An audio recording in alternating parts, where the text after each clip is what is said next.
Have you heard about the lawsuit targeting Texas Pete hot sauce?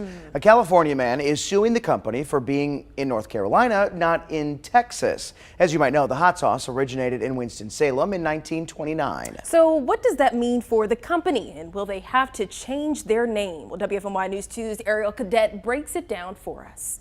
I spoke with a local defense attorney about what it's in the lawsuit. He says both parties could have strong arguments for their case. California resident Philip White filed the lawsuit back in 2021.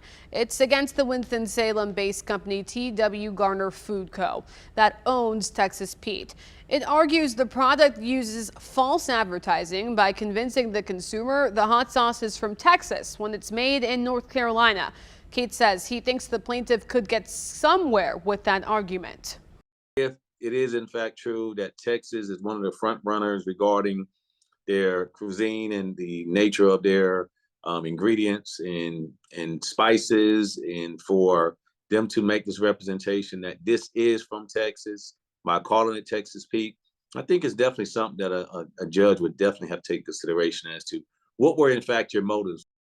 Keith says it all depends on why the name was chosen. If the company named the hot sauce Texas Pete because they wanted to deceive consumers, then there may be an argument for the plaintiff. But if they use the name for creativity, then a judge is not likely to rule in favor of the plaintiff. According to the company's website you see right there, they named the product Texas Pete because Texas had a reputation for spicy cuisine.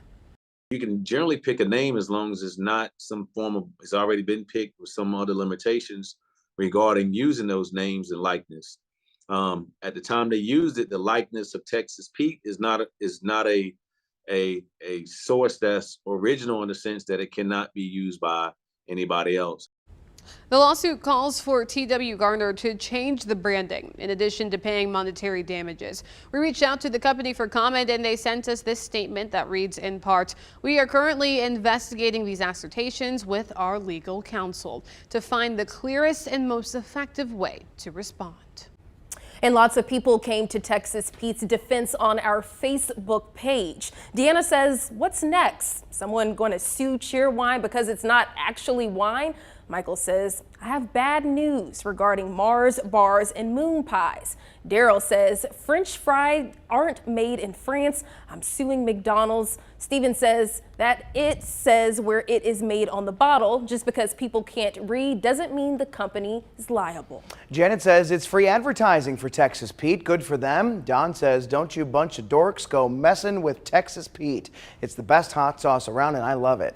And Rick sums up the lawsuit, writing, there's nothing on that bottle that says it's from Texas. Somebody is just trying to get some free money. Can't believe it took 93 years for that to bother someone. The suit is from California. Guess that says it all. Tell us what you think on the News 2 Facebook page.